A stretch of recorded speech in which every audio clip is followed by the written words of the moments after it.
It began like any ordinary day, but what followed would unfold like a gripping detective thriller, full of twists too chilling to believe were real.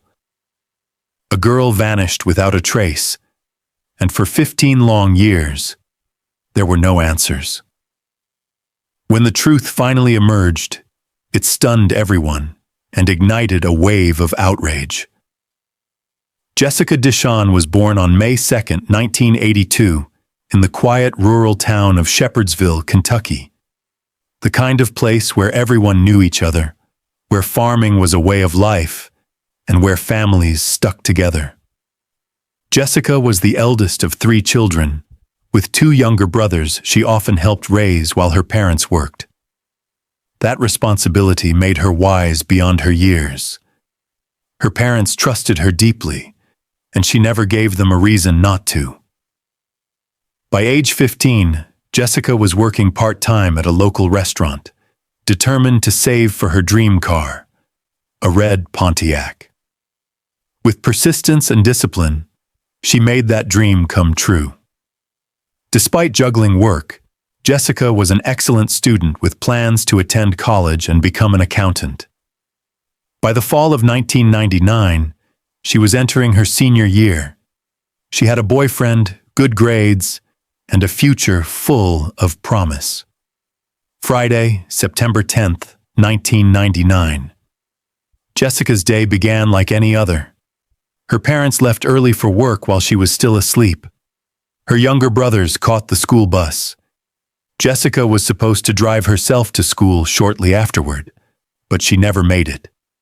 Around noon, Jessica's mother returned home and noticed something odd right away. Jessica's car was still parked out front. That alone raised a red flag. Jessica should have been in class. Her mother stepped inside, calling out her daughter's name. No answer. Jessica's bedroom was empty. At first, she wondered if perhaps Jessica had needed a ride and gone to school with her father instead. She called him, but he'd gone to work alone. Worried something might have happened to the car, she grabbed the spare key to check. But as soon as she approached the vehicle, a sick feeling crept over her. The driver's door was ajar. Jessica's cell phone lay on the front seat, the screen showing only the digits 9 and 1, an unfinished call for help. On the floor, beneath the seat, was a single shoe and her set of keys. In the back seat, her textbooks, work uniform, purse, everything was still there. It made no sense. Jessica hadn't just wandered off. All her belongings were here. The family lived on the edge of town. Even if she had wanted to leave, she'd have to walk miles on foot. And with only one shoe? Jessica's mother called the school. To her shock, they confirmed what she already feared. Jessica had never arrived that morning. Worse yet, the school had failed to notify the family. Hours passed. Then a call came from Jessica's best friend at the restaurant. Jessica hadn't shown up for her shift either. The worry turned into dread. Finally, Jessica's parents called the police. But what should have launched an urgent investigation was instead met with indifference. The sheriff dismissed it, casually suggesting Jessica had probably just run off and would be back soon. He paid no attention to the chilling detail of the unfinished 911 call or the single shoe left behind. Jessica's parents pleaded. They knew their daughter. They knew this wasn't like her. But the sheriff refused to take action. No missing persons case was opened. No search was launched. Helpless and heartbroken, her family was left with nothing except fear. Don't forget to subscribe to our channel. Your support means a lot to us and helps us grow. A huge thank you to everyone who's been watching. With no help from law enforcement, Jessica's parents took matters into their own hands. They reached out to every friend, neighbor, and distant relative they could think of, but no one had seen her. Determined and desperate, the family launched a search of their own, scouring the town street by street, calling her name into the wind. But Jessica had vanished without a trace. The following morning, they returned to the sheriff's office with a renewed sense of urgency. It had been over 24 hours since their daughter disappeared. Still no word, no signs, no answers. This time, the sheriff agreed to send 2 officers to inspect Jessica's car. But instead of relief, the family was met with another devastating blow. The officers examined the vehicle bare-handed, contaminating potential evidence. They didn't wear gloves. They didn't bag items. They didn't even bother to check Jessica's room, a basic step in any missing persons investigation. Protocol was tossed aside, and with it, possibly crucial clues. Frustrated and heartbroken, Jessica's parents turned to the local media, desperate to bring attention to both their daughter's disappearance and the disturbing negligence of local law enforcement. They printed flyers. They rallied friends and volunteers. They organized searches on their own. Leading the charge were Jessica's father and his brother, Stanley, who knew the surrounding terrain like the backs of their hands. Their instincts pulled them toward the river, a dense, overgrown area known to locals as a hideout for drug activity and criminal dealings. It was the kind of place where people didn't go unless they had a reason, or unless they had something to hide. For hours, they pushed through the thick brush, calling her name, searching every inch. Nothing. Then came something eerily inexplicable. The next morning, as the family remained home, Jessica's younger brother ran inside the house, visibly shaken. He claimed he'd just heard a voice outside, a cry for help, a girl's voice, Jessica's voice. Without hesitation, her father grabbed his shotgun and rushed outside. Almost at the same time, his brother Stanley arrived and joined the search. Then they noticed it, a column of smoke rising from the property of their neighbor, David Brooks, a 40-year-old man who until recently had been on friendly terms with the family. They approached and found Brooks burning something that looked suspiciously like clothing. Jessica's father asked to search the property. Brooks refused, coldly. He asked them to leave, but this wasn't the only reason Brooks had raised red flags. In the days following Jessica's disappearance, his behavior had shifted dramatically. Once a normal neighbor, he now creeped past the family's house slowly, his expression unsettling, a faint, knowing smile on his face. And then came the phone calls, late at night. No voice on the other end, just heavy breathing, silent and haunting. Jessica's family had long begun to suspect Brooks, but now they were terrified. They took what they had seen and heard to the police and begged them to investigate. At last, the authorities agreed to visit Brooks' property with cadaver dogs. Using Jessica's clothing as a scent reference, the dogs led officers directly to the fire pit, the same one where Brooks had been seen burning what looked like clothes. Nothing conclusive was found, but the dogs signaled again at a shed, where investigators recovered a pair of black gloves. The gloves carried the distinct odor of decomposition. Yet despite this disturbing discovery, no arrest was made. No charges were filed. And once again, the police walked away, empty-handed and seemingly unconvinced. That was the final straw. Jessica's father reached out to the FBI. Normally, the Bureau doesn't open cases based solely on the pleas of a victim's family. But this case was different. The evidence, the negligence, the bizarre behavior, it painted a picture too disturbing to ignore. And this time, the FBI said yes. The real investigation was about to begin. Following a meticulous review of the evidence, the FBI reached a chilling conclusion. Something truly horrific had happened to Jessica Dishon. And finally, a real investigation began, the kind that local law enforcement had failed to pursue. Federal agents launched a full-scale operation. They collected fingerprints from Jessica's bedroom and vehicle, seized every item of potential evidence, and sent it all for forensic analysis. They dispatched helicopters, rallied volunteers, and conducted coordinated ground searches. One pond near Jessica's home was drained and examined, just in case her body had been submerged there. Then, agents turned their attention back to the person who had raised suspicion from the beginning, David Brooks. They searched his property with unwavering focus, and inside one of the sheds, they found something deeply unsettling, a printed photograph of Jessica. Why would a grown man have a photo of a teenage girl, hidden in a shed? It was enough to heighten suspicions dramatically. Investigators now strongly believed Brooks was connected to Jessica's disappearance. They also took interest in his 35-year-old brother, Joseph, whose odd behavior during the search raised additional concerns. But there was a problem. Despite the circumstantial evidence, nothing found during the search was enough for an arrest.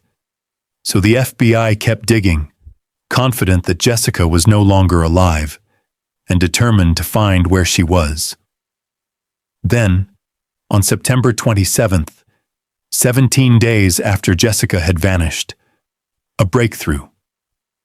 A woman driving along a rural road near the same riverbank where Jessica's father had searched in those first desperate days, noticed something strange beneath a tree just off the roadside. Curious, she pulled over and walked closer. Her stomach turned. It looked like a human body. She called police immediately. FBI agents rushed to the scene. What they found was devastating. The lifeless body of a young woman, severely decomposed, missing fingers and parts of her limbs. A rope was tied around her legs, coated in streaks of red and silver paint. Portions of her clothing had been torn away, suggesting a brutal sexual assault. Due to the state of the remains, positive identification wasn't immediate.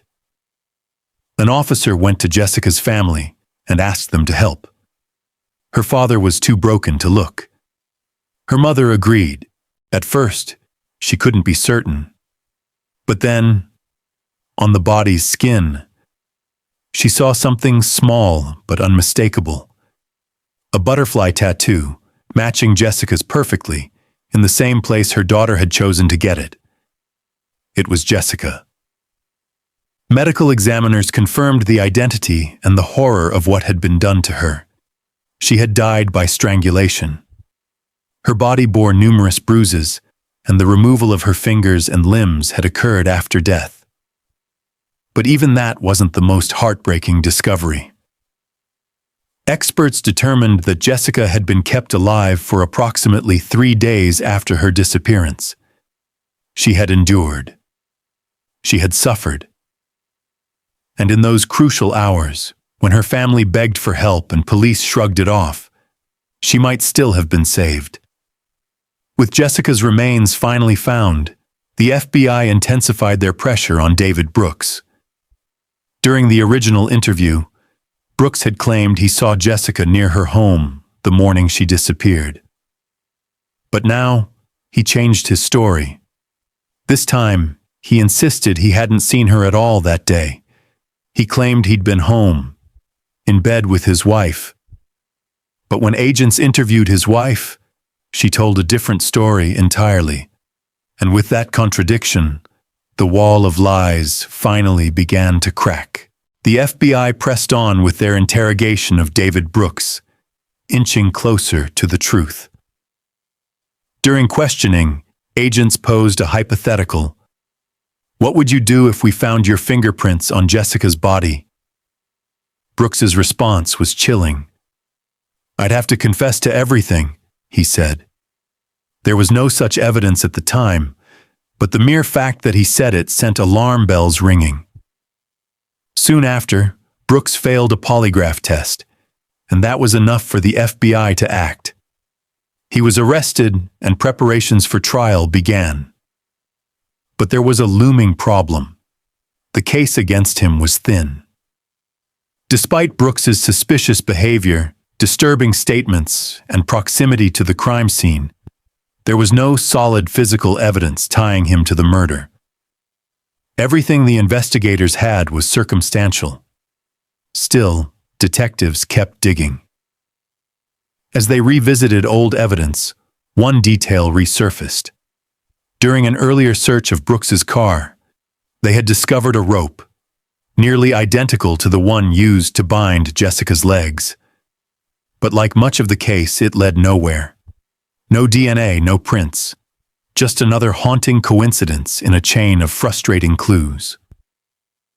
In January 2003, the trial began. Brooks's attorney came out swinging, emphasizing the complete lack of forensic evidence, portraying his client as a victim of overzealous prosecution and insisting on his innocence. Then came another blow, one that further derailed the prosecution's case. When Jessica's body was discovered, investigators had also recovered several missing limbs nearby.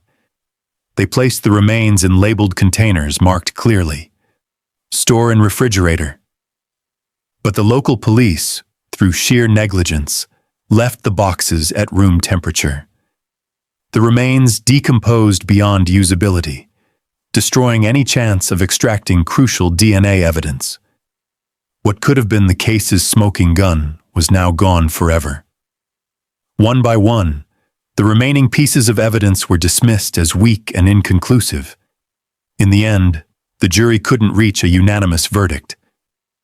David Brooks walked free, and unless new, compelling evidence emerged, he could never be charged again. For Jessica's family, it was devastating. The man they believed had taken their daughter's life had slipped through the justice system. And the most agonizing truth? If the local police had acted with urgency when Jessica disappeared, if evidence had been properly handled, if procedures had been followed, she might have been saved. Instead, they were left with heartbreak, rage, and a gaping void where justice should have been. Years passed. The case went cold. Files gathered dust. And slowly, painfully, Jessica Dishon's murder faded from public memory until 2012. That year, a new detective, Lynn Hunt, joined the Shepherdsville Police Department. Her assignment? Review the department's unsolved cases. The Dishon file caught her attention immediately. As she combed through the records, she was stunned. The sheer negligence was staggering. Files were incomplete. Statements were missing. Interviews had gone undocumented. Evidence logs were sloppy at best. It was a mess. And it left Hunt with no choice but to start from scratch, rebuilding the case 13 years after Jessica's death. Her first stop was Jessica's family. She met with one of Jessica's younger brothers, now an adult living on his own. When Hunt explained why she was reopening the case, he gave her a small box, a box he'd kept all these years. Inside were Jessica's belongings from her car, returned to the family after the investigation collapsed. As Hunt opened the box, her heart sank. Once again, protocol had been ignored. The items hadn't been preserved or stored properly. Any forensic value they might have once held was likely lost forever. Still, Detective Hunt pressed on, 13 years late. Against overwhelming odds, determined to bring the justice Jessica had been denied. As Detective Lynn Hunt combed through the decades-old case files, something in the stack of documents caught her eye. David Brooks's medical records. The report revealed that Brooks had an IQ of just 61, far below average. That revelation instantly reframed everything. It cast doubt on the entire investigation, particularly the police interrogations. Someone with such a low IQ might not have fully understood the questions, let alone the implications of his answers. His odd behavior, once considered suspicious, now appeared in a new light. It could simply have been confusion, not guilt. Hunt was forced to reconsider what had long been assumed. What if Brooks had nothing to do with Jessica's murder at all? With that unsettling thought, she shifted her focus. If not Brooks, then who? Hunt dove deep into the case again, expanding her investigation to re-examine every person involved, every neighbor, every potential witness, every overlooked name. The months passed. The work was slow and exhausting. Then, in September 2014, nearly 15 years after Jessica Dishon's death, Hunt received a phone call from a colleague in another department. A call that would crack the case wide open. An inmate at a Kentucky state prison claimed to know who had really murdered Jessica Dishon. Hunt was cautious. Inmates often came forward with fabricated stories, usually attempts to negotiate for lighter sentences or improved conditions. But something in her gut told her not to ignore it. She agreed to visit the prison and hear him out. The man claimed he had once shared a cell with another inmate, someone also serving time for child abuse. That common background had drawn them together. They talked. They confided. And then, one day, that man confessed to murder. Not just any murder, but the murder of Jessica Dishon. And then came the shock. The name he gave wasn't a neighbor, not a stranger, not Brooks. It was Stanley Dishon, Jessica's uncle, her father's own brother, the same man who had helped lead the family's initial search when she first went missing. According to the informant, Stanley told him that he had been sexually abusing Jessica for years while living in the same household. He kept her silent through threats of violence, promising to kill her or someone close to her if she ever told. But everything changed in the spring of 1999 when Jessica got a boyfriend. Stanley began to panic. He feared she would open up to her new partner and finally expose him. On the morning of September 10th, Stanley allegedly drove to Jessica's house, knowing she would be alone. She was outside, getting into her car, her belongings already packed and ready for school. He confronted her, demanding that she end the relationship. Jessica refused, and not just that. She threatened to tell the truth. She turned to grab her phone and began dialing 911, but Stanley lunged. She broke free and ran into the house, desperate to escape. But he chased her down, cornered her in her room, struck her, then bound her in her bedsheets. From there, he dragged her to an abandoned shed, not far from the site where her body would later be found. For several days, Stanley kept her alive, subjecting her to horrific abuse and torture. Then, when he feared discovery, he killed her. To stage the scene, Stanley moved her body to a more visible location near the roadside and buried the bedsheets used to bind her beneath the shed. In a final attempt to mislead investigators, he mutilated her body, removing limbs in the hopes of framing the crime as a drug-related killing. It was a monstrous deception, and for 15 years, it had worked. But now, the truth had finally begun to surface. Detective Lynn Hunt's instincts were now fully engaged. The informant's story had seemed too detailed, too precise. But when he described something only Jessica's immediate family could have known, the fact that her limbs were missing, everything changed. That detail had never been released to the public. There was no way the inmate could have fabricated it. He was telling the truth. Then came another shocking revelation.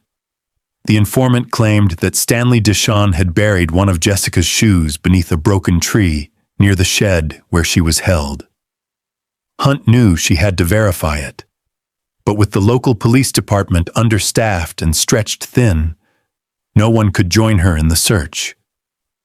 So she turned to those who had never stopped seeking the truth: Jessica's family.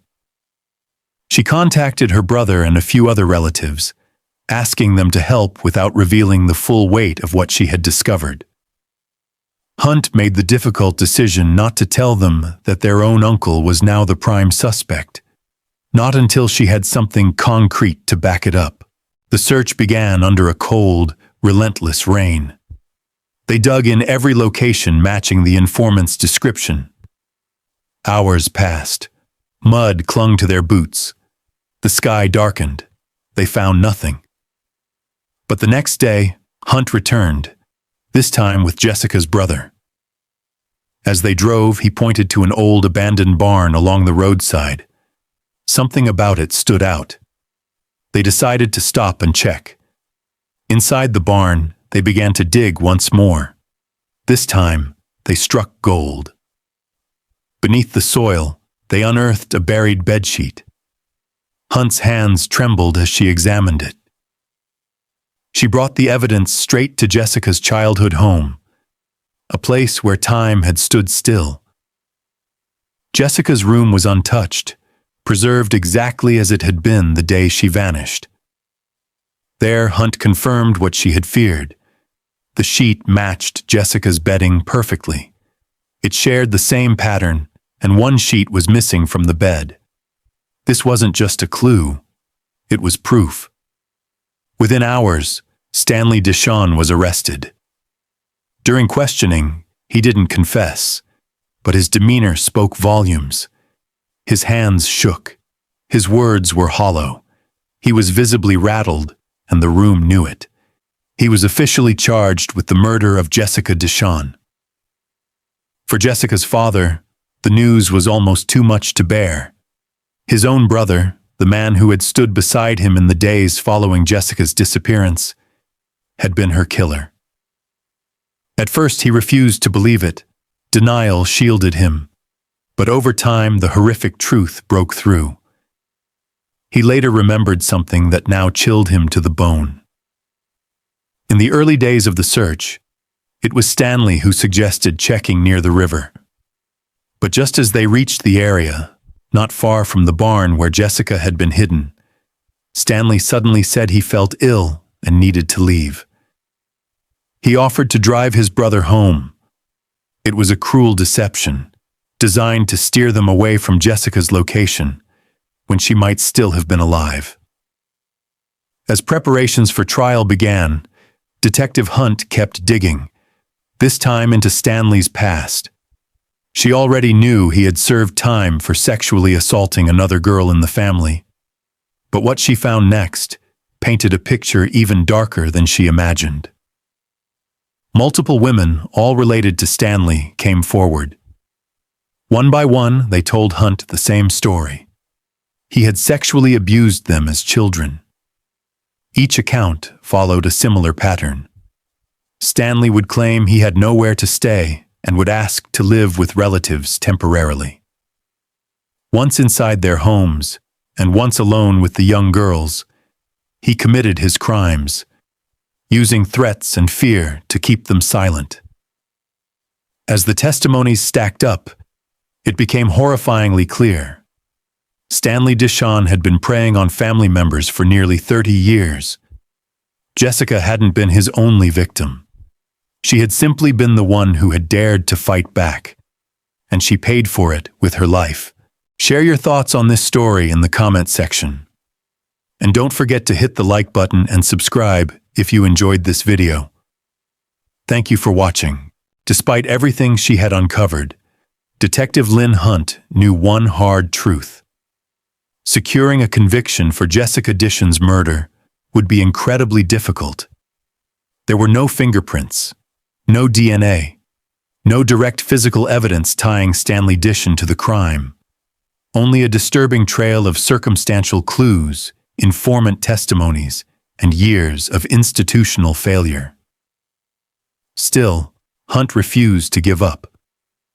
While combing through the last of the unsorted case materials, she came across a dusty box of forgotten files, and inside it, she found something that left her stunned. Dated June 26, 2002, the letter had been sent to police more than a decade earlier.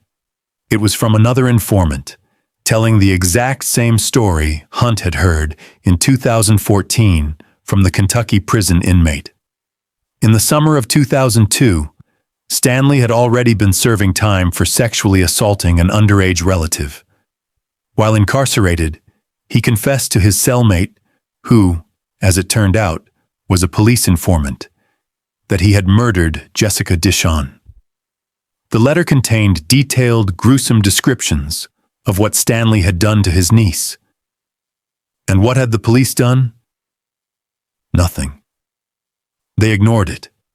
At the time, investigators were laser-focused on David Brooks, so much so that they disregarded any lead that didn't align with their theory. The letter was shelved, unread, dismissed. Another devastating act of negligence in a case already marred by failure. Hunt could only shake her head. If authorities had simply followed up in 2002, Jessica's case could have been solved over a decade earlier. Now all she could do was prepare for trial and hope justice would finally be served. The courtroom proceedings began in 2015. Stanley Dishon, expressionless, declared his innocence. Jessica's parents sat in the gallery, hearts fractured beyond repair. They could barely bring themselves to look at him. The man who had once shared their home, their meals, their lives, and who had shattered everything. What hurt most was that he refused to confess. No answers, no closure, just silence. Prosecutors faced a daunting task. The evidence, though compelling, was mostly circumstantial, and there was another complication: the assault charges involving other girls in the family. To move forward, those women would have to take the stand and relive their trauma in vivid detail. So the prosecution made a difficult choice. They offered Stanley a plea deal. In exchange for a guilty plea, they would drop the death penalty. He would admit to Jessica's murder and multiple sexual assaults within the family, but he would not be required to disclose details. Reluctantly, Stanley agreed. He pleaded guilty, but kept the darkest secrets to himself. For Jessica's grieving parents, it was bittersweet. They had longed to know the full truth: where, when, how, and why. But Stanley gave them none of that. Only a cold admission, and then silence. Under the terms of the deal, Stanley was sentenced to 20 years in prison, with the possibility of parole after 15.